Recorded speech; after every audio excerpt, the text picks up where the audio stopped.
The security camera at Vanderbilt Medical Center recorded everything. A man in a parking garage, alone, slamming his own face into the side of a truck, then walking inside and telling the nurses his father-in-law did it. That footage sat in a hospital server for 3 years, while Gene Hollis sat in a prison cell for the same amount of time. One of those things was about to come out. The other was about to pay for it. Welcome back to Dad's True Revenge. Grab your snacks, get comfortable, and remember, the people in these stories had every chance to do the right thing. They just chose otherwise. Drop a comment, and be sure to subscribe. You're going to love it here. 3 years. 1,096 days. That's how long they kept Gene Hollis in a cage, for something that never happened. No workshop therapy in the prison woodshop fixed it. No chaplain's Sunday prayers landed gently enough. No amount of staring at a cinder-block ceiling at 2 in the morning made the betrayal feel any smaller. But today the cage opens, and the man walking out of Federal Correctional Institution Manchester in Clay County, Kentucky is not the same man who walked in. That man trusted his own daughter. This one builds differently. The morning of March 11th, 2024, started the way most important days in my life have started. Badly. The fluorescent tube above my bunk had been buzzing for a week straight, that particular frequency that sits right behind your left eye and makes you want to unscrew it with your bare hands. The correctional officer handling my release paperwork was a thin man with a coffee stain on his sleeve at 6 in the morning, and he moved through every form like each page owed him money personally. Hollis, Gene, 58. Release date today. He didn't look up from his clipboard. That's me, I said.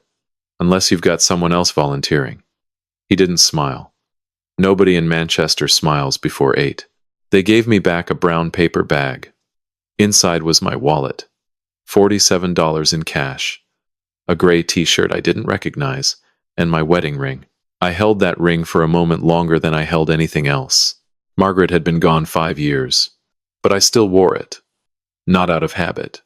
Out of something I didn't have a word for yet and wasn't interested in finding one. I put everything in my pockets, except the shirt. Even a man walking out of federal prison has standards. The gates opened at 7:38 in the morning. I remember the exact time because I'd been counting minutes for 1,096 days, and I wasn't about to stop on the last one. I stood there on the other side of the threshold for a moment, just breathing. Free air feels different. I don't care how that sounds. I don't care if it sounds like something a man says in a movie right before the swelling music kicks in. It's true. Free air in eastern Kentucky in March smells like wet grass and diesel, and the faint sweetness of tobacco fields waking up somewhere in the distance. And every molecule of it tasted like something I hadn't earned yet, but was already making plans to collect. I didn't know what was waiting for me past that parking lot. If I had, I might have stood there a little longer. I might have let the simplicity of that moment sit for another 30 seconds before it got complicated in ways I couldn't have built a blueprint for. But I didn't know. So I walked. The parking lot at Manchester FCI isn't much to look at. Cracked asphalt, a few sad light poles, a chain-link perimeter that looks exactly like what it is.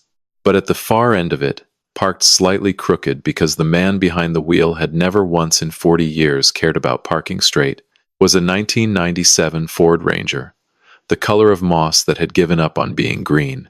Dale Hutchins was leaning against the driver's side door, arms crossed, wearing a Tennessee Titans cap that had survived at least 3 presidential administrations and looked like it intended to survive several more. Dale Hutchins was the kind of man who showed up. That was his entire personality. And I mean that as the highest compliment I know how to give.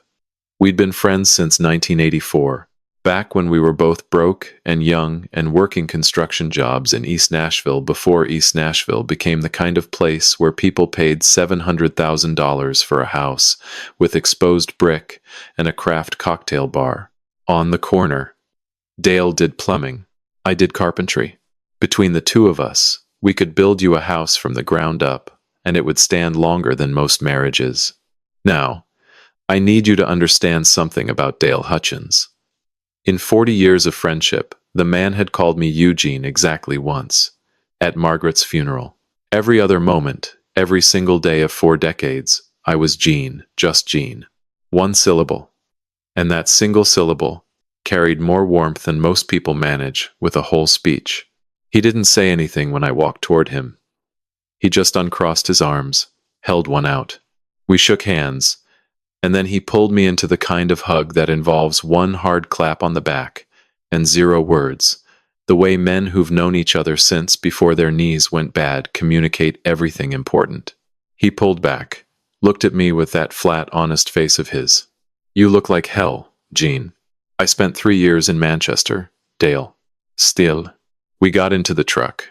The bench seat had a crack down the middle that had been there since at least 2005, patched with duct tape that Dale had never bothered to replace because it still held, and that was good enough for Dale Hutchins. On the back seat was a paper bag from Waffle House, already going translucent with grease, and in the cup holder sat a large black coffee with my name written on it in Sharpie. Not printed. Handwritten. Gene. All caps. Like he'd written it 100 times before and would write it 100 times after this, and every single one of those times it would mean exactly the same thing. I'm here. You matter. Drink your coffee. That almost broke me more than anything that happened inside those walls. 3 years of concrete and fluorescent light and silence that pressed down on you like a man sitting on your chest, and it was a paper cup with a Sharpie name on it that nearly cracked the whole foundation. I picked it up with both hands and I didn't say a word for a full minute. Dale let the silence breathe.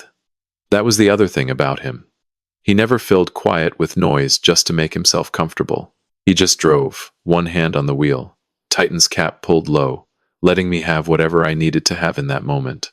The man understood that sometimes the kindest thing you can do for someone is absolutely nothing. We pulled onto Interstate 65, heading south toward Nashville. The Kentucky hills started flattening out into Tennessee farmland, that rolling green patchwork that I used to drive through every weekend when Margaret was alive, and we'd go up to the lake near Bowling Green just to sit in lawn chairs and not talk about anything that mattered. Those were the best conversations of my marriage. The ones where nobody said a word. Then Dale said it. Shelby called me, he said carefully, eyes fixed on the highway stretching out ahead. The way a man speaks when he's handing you something fragile and wants to make sure you've got both hands free. There it was. The name. Sitting in the air between us like a match someone had just struck. Shelby. My daughter. My blood. The girl I taught to use a hand plane in the workshop behind our house on Woodland Street when she was 7 years old, standing on a step stool because she couldn't reach the bench, her small hands wrapped around the handles while mine steadied them from behind. When, I said. My voice was level. I'd had 1,000 days to practice that voice. Yesterday. She wanted to know what time you were getting out. Dale glanced at me sideways. I told her I didn't know. But you did know. I did know. He nodded once, slow. I told her I didn't. I looked out the window at the Tennessee landscape rolling past, fields and gas stations, and the particular brand of flat green nowhere that makes up most of the drive between the state line and Nashville. 3 years and my own daughter couldn't make the drive herself. Sent a phone call through my best friend instead. Did she say anything else? I asked. Dale was quiet for a beat too long. The kind of too long that tells you the next sentence is going to cost something. Dally. She's in trouble, Gene. He exhaled slowly, like a man setting down something he'd been carrying too far. Real trouble. That restaurant Colton opened on Broadway, the one he sank your workshop money into. Gone. Closed in August.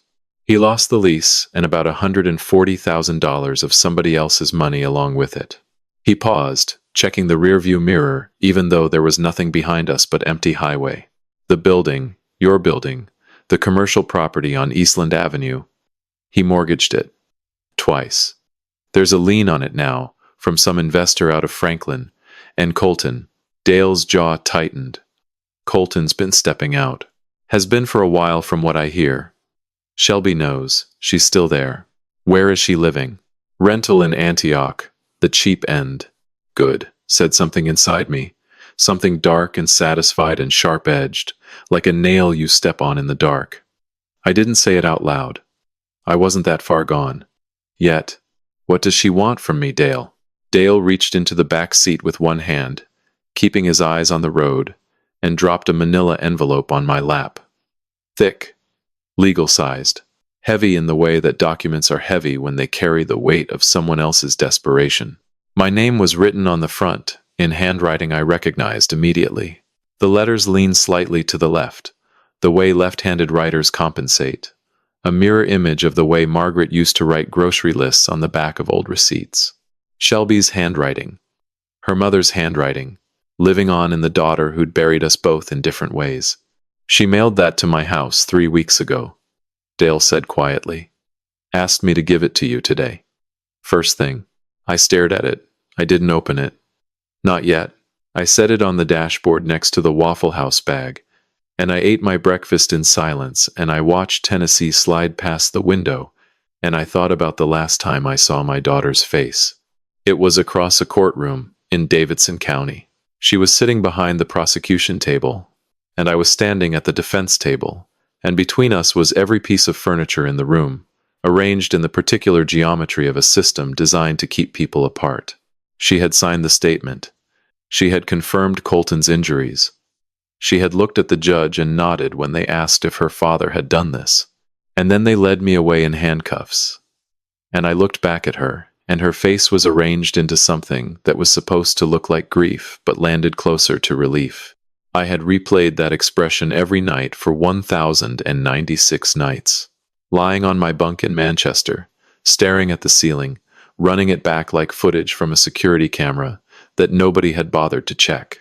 And I finally understood it now. That expression. It wasn't complicated at all. It was the face of a woman who had chosen her husband over her father and needed the father to disappear so she wouldn't have to look at the cost of that choice every day. Well, I disappeared. For 3 years.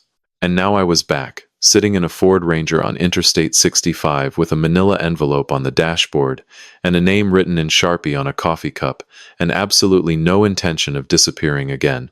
Dale drove. I ate. Neither of us said a word for 40 miles. That was another thing about Dale Hutchins. He knew when a man needed silence, the way a carpenter knows when wood needs time to dry before you can work with it. You don't rush the grain. You just wait. And eventually, the thing tells you when it's ready. I wasn't ready. Not yet. But I was getting there. Patrice Guidry was waiting on the porch steps of Dale's house on Shelby Avenue in East Nashville when we pulled into the driveway. The neighborhood was old in the way that neighborhoods in East Nashville used to be old before the developers showed up with their money and their renderings and their plans to turn every corner lot into a 4-story condo with a 4-story condo. Rooftop bar. Dale's block had held on. Oak trees older than anyone living on the street. Ranch homes with porches that sagged in the middle, from decades of people actually sitting on them. The kind of street where the mailman still knew your name and your neighbor still borrowed your lawnmower and returned it with a full tank, mostly. Patrice was sitting on the top step with a laptop open on her knees and a legal pad beside her and 2 highlighters uncapped and laid out parallel like surgical instruments waiting for the procedure to begin. She was a civil attorney at a small firm in Germantown, and she had the kind of mind that cataloged everything and discarded nothing and waited for exactly the right moment to use each piece. Kyle had connected us through a mutual friend 6 months into my sentence. She'd been working my case from the outside ever since. Quietly, methodically, the way you build a case, the same way you build a house. One board at a time, no shortcuts. She stood up when she saw me, walked down the steps, hugged me once, briefly, the way a woman who is not a hugger hugs someone, when the moment is serious enough to override her natural preferences. The fact that she tried told me everything I needed to know about what was coming. Sit down, Jean.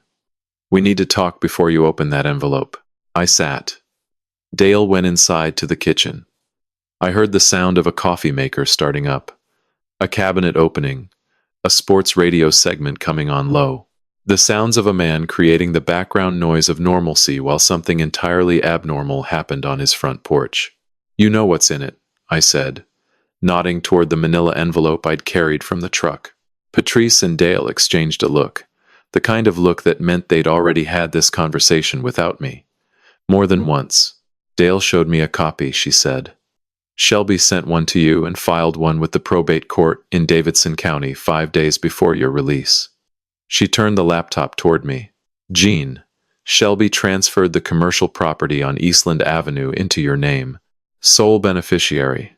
The building, the remaining equity, the tenant leases, all of it. I looked at the screen. Legal documents. My name on them, typed in the clean font of someone else's decision. When, I said. Patrice paused. About 3 months after Colton mortgaged it the second time. Right around the time the restaurant failed. So she knew it was sinking. She watched her husband drill holes in the hull, and she moved the one thing that was still floating into my name so it wouldn't go down with the rest of it. That's one way to read it, Patrice said carefully. What's the other way? Guilt. She looked at me steadily.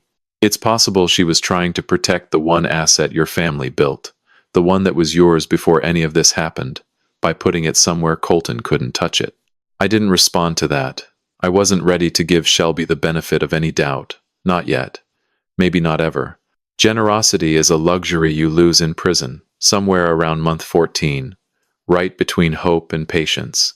There's something else, Patrice said. She turned a page on her legal pad. The handwriting was small, precise, organized in a way that made Dale's kitchen junk drawer look like a philosophical statement. I've been digging into the original assault case. The one that sent you to Manchester. She looked at me directly. Vanderbilt Medical Center. The parking garage security system.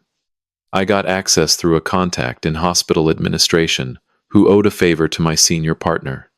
She paused. Jean, the camera on level 2 of the parking structure recorded everything the night Colton went to the emergency room. The porch was very quiet. Down the street, someone's sprinkler kicked on. That rhythmic tisk-tisk-tisk of water hitting pavement. A dog barked twice and stopped. The world kept going, completely indifferent to the fact that my entire life was being reconstructed on a porch in East Nashville. The footage shows a man alone in the garage, Patrice continued. Her voice was steady and clinical, in the way that lawyers' voices get when they're presenting evidence that is going to break something in the room. Standing beside a pickup truck, he strikes his own face against the side mirror. Twice. Then against the truck bed rail. Then he walks to the emergency entrance and tells the intake nurse that his father-in-law attacked him at a family gathering. She closed the laptop halfway. The timestamp is clear. The angle is clean. It was never you, Jean. It was never you. And somewhere in that rental in Antioch, Colton Drake knows exactly what he did to put you away. I sat there. The sprinkler kept going. Tsk-tsk-tsk. I looked at my hands. Carpenter's hands. Thick knuckles, calluses that 3 years of prison hadn't fully softened. A scar across my right index finger from a chisel slip in 2009. These hands had built furniture for 200 families in Nashville. Custom cabinets, dining tables, bookshelves, cradles. These hands had held my daughter when she was 6 hours old. These hands had never once in 58 years struck another human being. And 12 strangers in a courtroom had believed they had. Dale hadn't said a word through any of it. I looked over at him. He was standing in the doorway to the kitchen, leaning against the frame, jaw tight, turning his Titan's cap over and over in his hands the way he did when he was holding back something he didn't trust himself to say. Dale, I said. He looked up. His eyes were red. Say it. I watched them take you, Jean. He stopped, started again, his voice rough at the edges. I sat in that courtroom and I watched your own daughter nod her head, and I didn't. He stopped again. I should have dug harder. I should have gone to that hospital myself. Before the verdict, before they... You're here now, I said. He nodded, put the cap back on, pulled the brim down low. That was the end of that conversation. Some things between men who have known each other for 40 years don't need more than that. The words land where they need to land, and then you move on. Because standing still in the wreckage doesn't rebuild anything. I didn't know yet what I was going to do with any of this. The envelope, the footage, the ruins of a daughter who had let her husband burn her father to the ground to keep his own fire going. But I knew one thing with the cold certainty of a man who'd spent 3 years thinking in a concrete room. Shelby Thompson Drake was going to need something from me. And for the first time in 1,096 days, I was the one holding every nail in the box. Then Dale's phone buzzed on the porch railing. He picked it up, looked at the screen. His face changed, the way a man's face changes when the weather shifts, and he realizes the storm he'd been watching on the horizon just picked up speed. "Gene," he said. Full name. Dale Hutchins only called me Gene like that. With that weight, twice before. Once at Margaret's funeral, and once right now. She's here.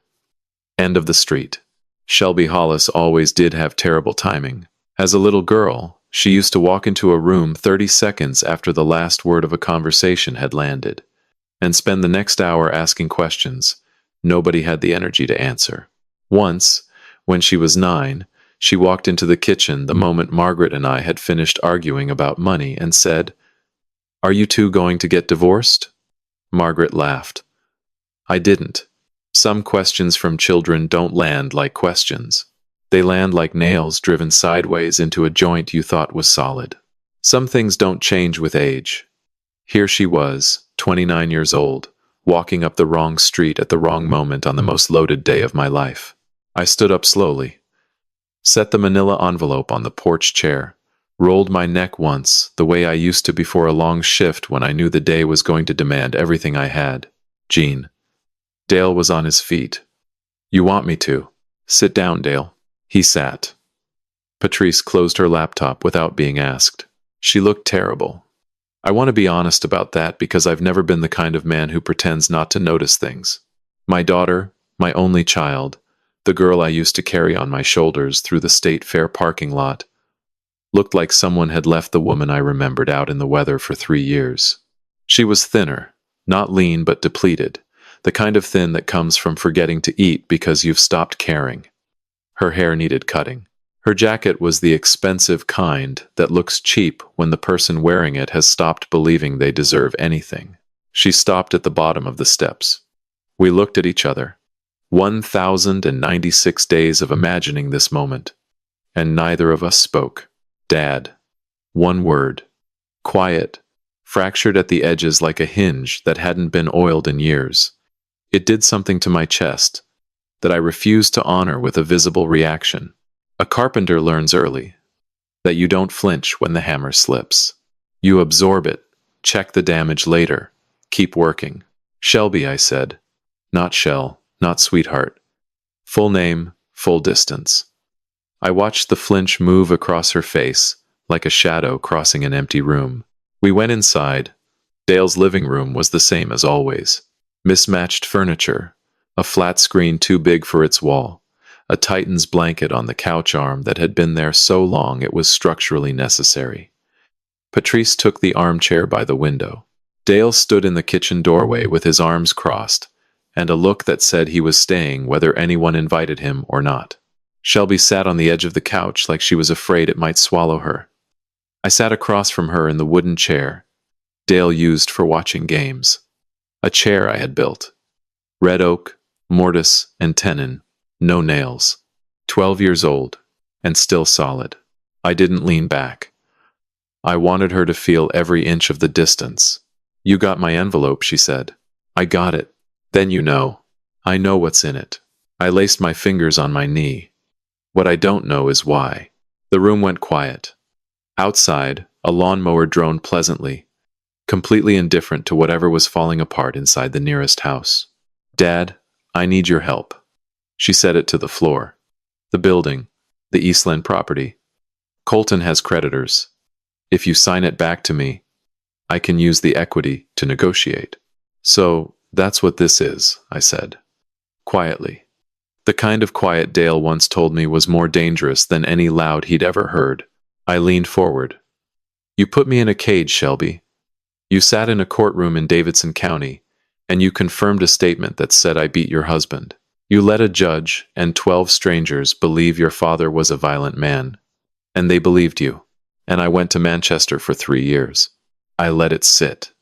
The way you let wood glue cure before you apply pressure. So before you say another word about equity, I need you to understand that I know everything." The color left her face. "What do you mean, everything?" "Vanderbilt Medical Center. Patrice said from the armchair, not looking up. Parking garage, security footage. Your husband, alone, striking his own face against a vehicle before entering the emergency department and attributing the injuries to Jean Hollis. She turned a page. The footage is time-stamped. The angle is unobstructed. It has been preserved. Shelby's mouth opened. Closed. Opened again. Nothing came out. I had imagined this moment so many times. In some versions I felt triumphant. In others, righteous. What I actually felt, looking at my daughter with her face crumbling and her hands shaking on her knees, was something much heavier than triumph. But I didn't let her see it. Not today. Dad, Her voice broke. Colton and I were in a bad place. I didn't know he was going to. I didn't mean for, but it happened, I said. And instead of telling the truth, you handed them my name. I was scared. So was I. My voice was a plumb line. I was scared every day for 1,096 days in Kentucky, but here I am. I sat back in the chair I'd built with my own hands. Still here. I'm not signing anything today, Shelby. Not saying never, saying not today. I stood up. That ended the conversation. Leave your contact with Patrice.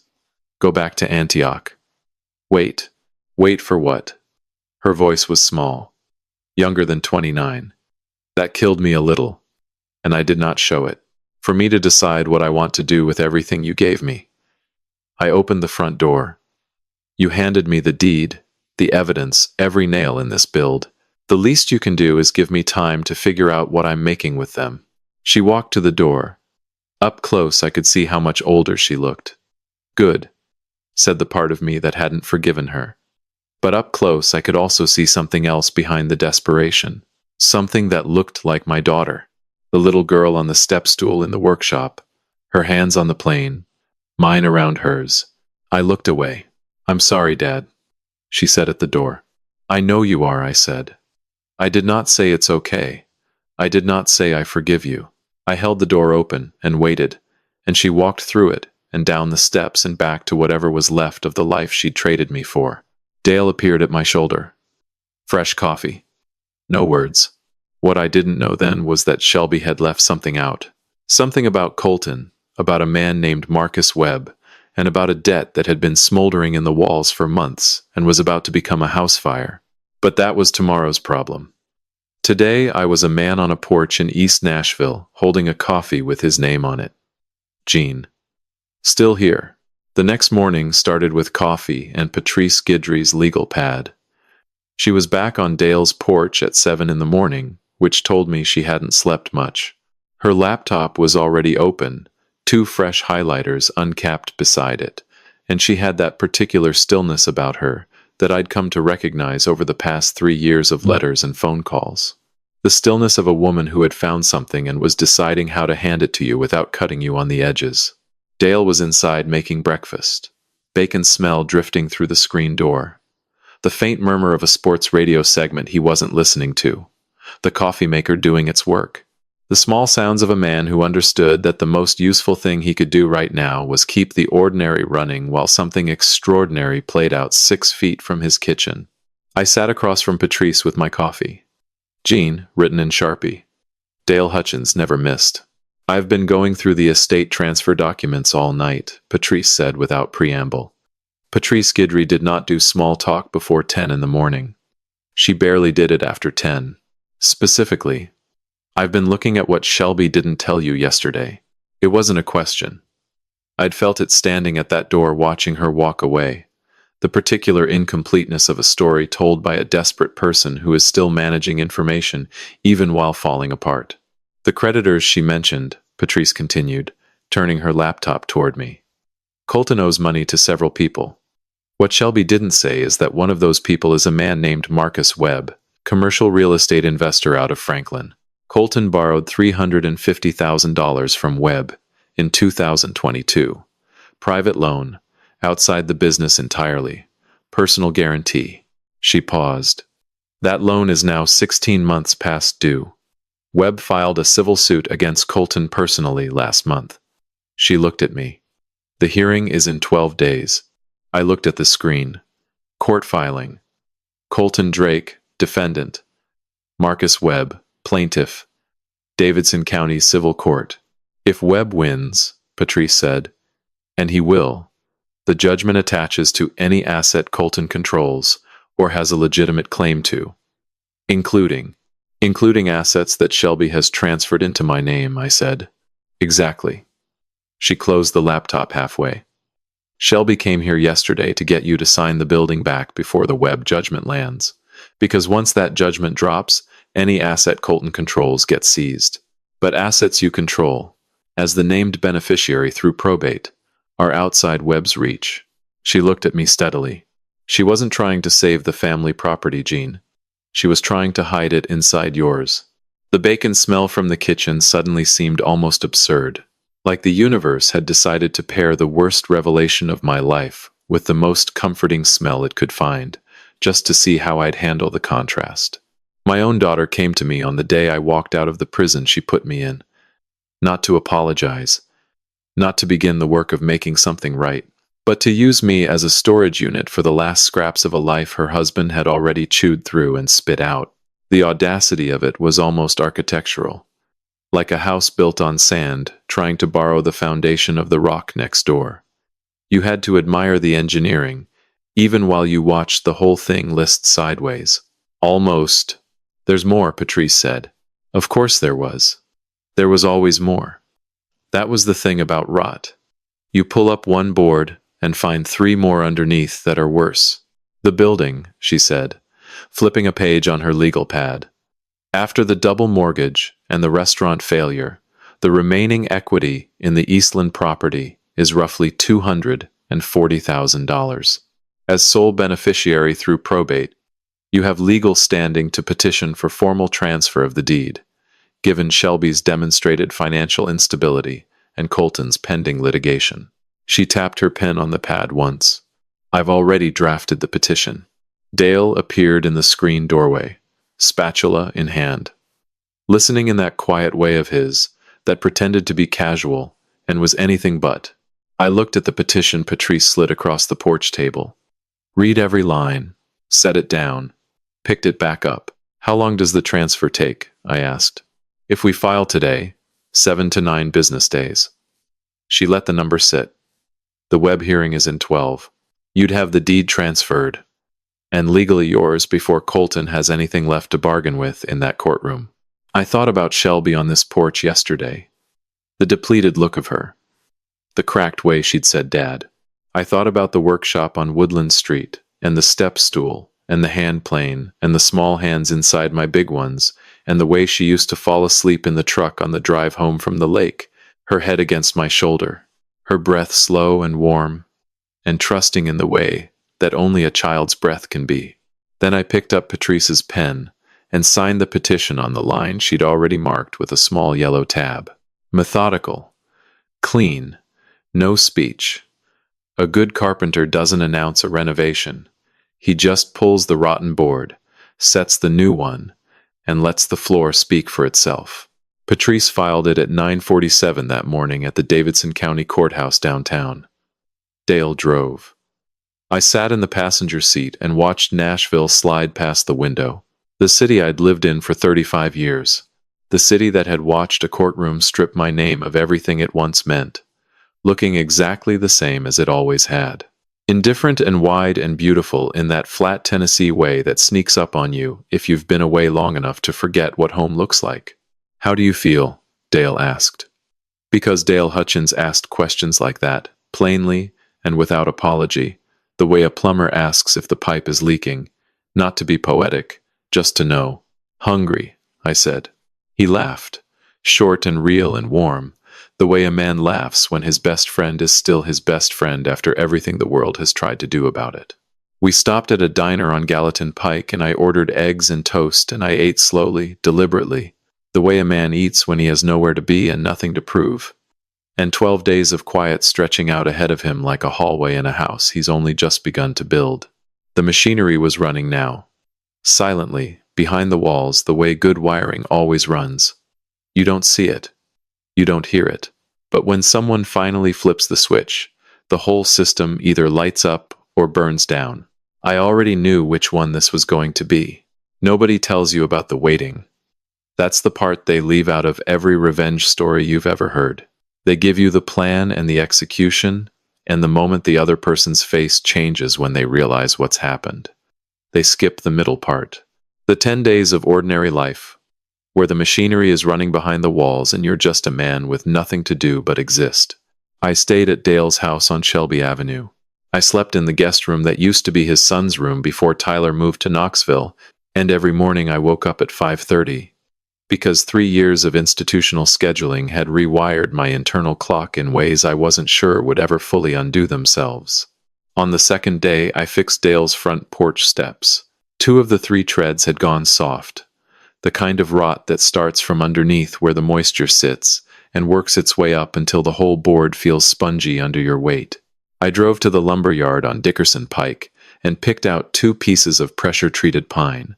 Ran my hand along the grain the way my father taught me when I was 12, checking for straightness, for integrity, for the kind of honesty that wood either has or doesn't.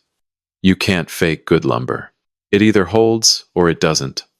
And all the finish in the world won't save a board that's rotten at the center. I spent most of that day on my knees, with a pry bar and a saw and a handful of galvanized screws, pulling out the old and setting in the new. Dale sat on the porch above me, drinking coffee and not offering to help, because he knew the difference between a man who needs assistance and a man who needs to work with his hands, because his hands are the only part of him that still makes sense. On the 4th day, I called an old contact at a construction consulting firm in Green Hills about project work. On the 6th day, I drove myself to the barber shop on Gallatin Pike that I'd been going to since 2001, and I sat in that chair and felt, for the first time in over 3 years, like a man who had somewhere to be, and something ahead of him worth getting a haircut for. I bought a 2018 Chevy with the first installment from the consulting contract.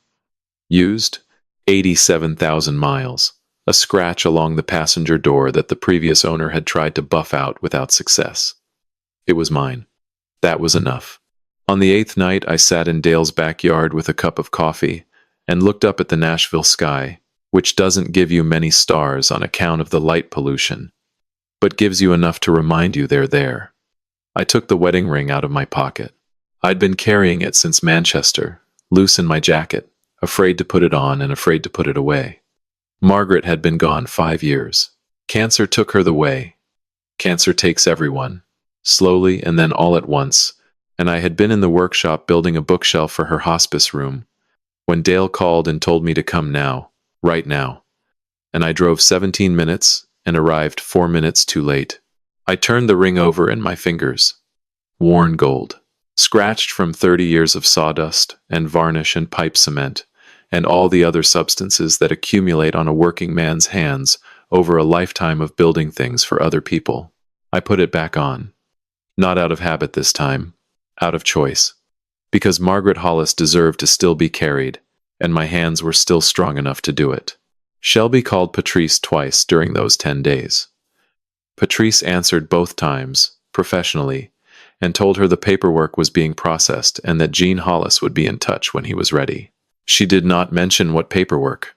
Shelby assumed it was related to the probate transfer. She assumed wrong. On the morning of the 10th day, Patrice called me. "It's done," she said. "Transfer confirmed. The Eastland property is yours, Gene. Deed recorded this morning." I was standing in Dale's backyard watching a mockingbird sit on the porch step I'd rebuilt 8 days ago. Small and gray and plain, doing nothing useful except being alive in the morning light and singing like it had every reason in the world to. "Thank you, Patrice," I said. "The web hearing is tomorrow." "I know. Are you going?" I thought about that. Whether I needed to sit in another courtroom in Davidson County and watch another proceeding dismantle another version of my daughter's collapsed life. Whether being in that room would add anything to the feeling, or just make it louder. "No," I said. "I'm not going." I found out what happened the way I'd found out most things that week. Through Patrice, who had a contact in the courtroom. Colton Drake arrived at Davidson County Civil Court on the morning of March 21st, with a lawyer he visibly could not afford, and a strategy built entirely around leveraging the Eastland Avenue property equity as a bargaining chip against Marcus Webb's judgment. The lawyer presented the asset. The court pulled the current deed record. The Eastland Avenue commercial property was registered to one Gene Allen Hollis, effective March 20th, 2024. Colton, by all accounts, went very still. The lawyer asked for a recess. During the recess, Colton tried to call me 4 times. I was sitting at the counter of a diner on Gallatin Pike, eating scrambled eggs and reading a newspaper, an actual physical newspaper, one of those small pleasures that 3 years without them had restored to full value. I watched his name light up my phone screen 4 times and I let it ring, not out of cruelty. I want to be clear about that. There was no satisfaction in watching that screen flash. There was only the quiet, settled feeling of a man who has done what needed doing and has nothing left to prove to anyone calling from that particular courthouse. Without the Eastland equity, Colton had nothing to negotiate with. Marcus Webb's judgment landed in full. Every remaining asset Colton Drake personally controlled was subject to seizure. The Antioch rental he could keep. Tennessee homestead exemption saw to that, and whoever wrote that provision into state law clearly anticipated situations exactly like this one. But everything else, the car, the accounts, the last scraps of a business that had been smoke and mirrors since the day he'd sold my workshop to fund it, gone. Patrice also informed me, in the careful, measured tone she used when delivering news that had legal weight, that the Vanderbilt security footage had been forwarded to the Davidson County District Attorney's Office. Colton Drake was now facing potential criminal charges for filing a false police report and perjury in connection with my original assault conviction. He walked out of that courthouse with a lawyer he couldn't pay, a judgment he couldn't meet, and 4 voicemails that would never be returned. Completely alone. I finished my eggs. Left a good tip. Walked out into the Nashville afternoon and drove back to Shelby Avenue with the window down and the March air coming in cool and fast, carrying the faint sound of construction somewhere in the distance. The way Nashville always sounds now, always building, always becoming something new on top of something old. 3 days after the hearing, on a morning in early April when the dogwoods along Eastland Avenue had just started opening, I drove to the building for the first time. It was a decent structure. 2 stories. Brick facade that had weathered 40 years of Nashville summers and still held its color in that stubborn way good brick does when the mortar joints are set right. 2 retail units on the ground floor. The one on the left was occupied by a dry cleaner called Parks Cleaners, run by a Korean couple who had no idea their landlord had changed and whose only concern, according to Patrice, was whether the new owner planned to raise the rent. The unit on the right was empty. Dark windows. A faded sign above the door that still read Drake's on Broadway, in letters that were peeling at the edges. Colton's restaurant. Or what used to be. Now it was just a room with some leftover kitchen equipment and a lease that had already expired, and a name that didn't mean anything to anyone anymore. Upstairs, 4 residential units. All occupied. All current on rent. The building was generating income, modest but steady, the way honest work always generates income. No shortcuts, no leverage, no borrowed money dressed up in a suit. Just a building doing what a building does when someone bothers to maintain it. I stood on the sidewalk with my hands in my jacket pockets and looked up at it in the thin morning light. The exterior drainage needed work. 2 of the second-floor windows had seals that were starting to go. The brick along the east wall had some efflorescence that meant moisture was getting somewhere it shouldn't. All fixable. All the kind of problems that a man who understands how structures actually work could diagnose from the sidewalk without even going inside.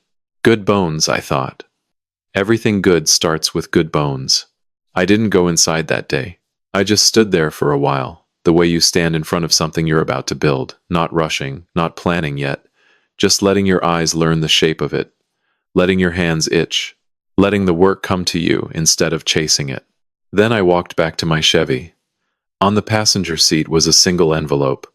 Not manila this time, just a plain white envelope the kind you buy in a pack of 50 at the drugstore. Inside was a photograph. It was taken in the workshop on Woodland Street in 1992. Shelby was 7.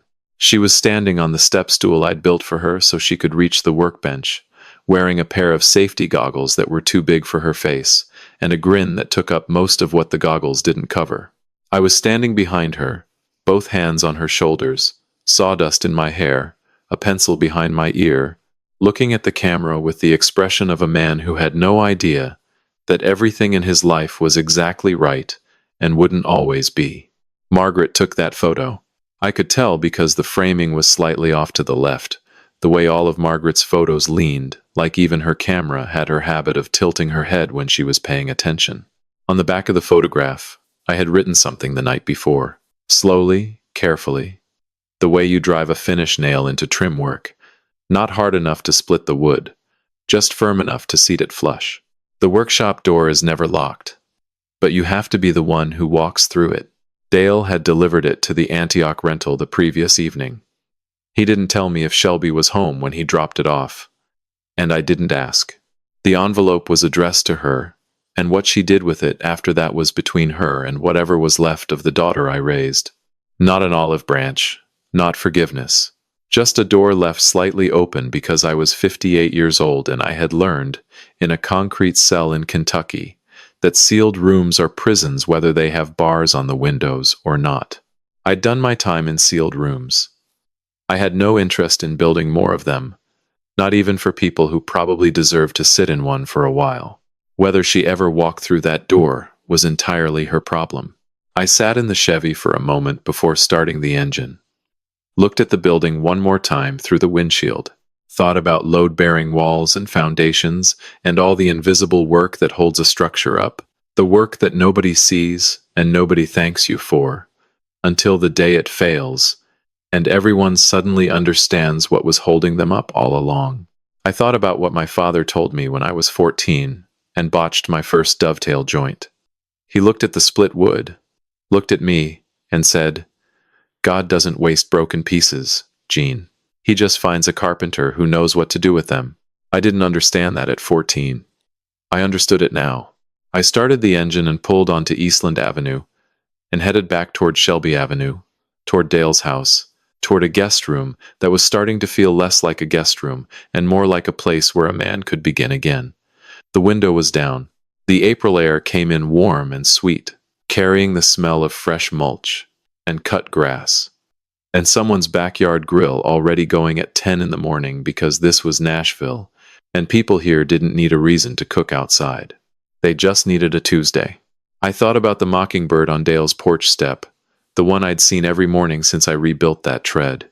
Small and gray and plain, sitting on the wood I'd cut and measured and set with my own 2 hands, singing every morning like it had decided that this particular step, this one right here, was exactly where it was supposed to be. I believe the Lord doesn't ask us to forget the people who've wronged us. He asks us to build something worth standing on despite what they took.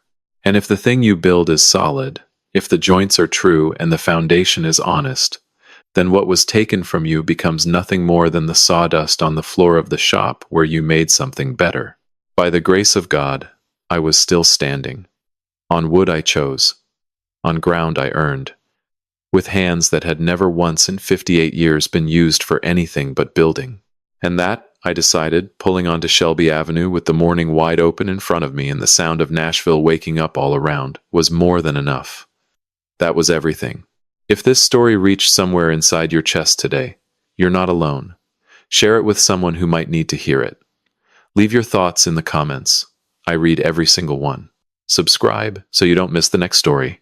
And as always, thank you for being here. It means more than you know.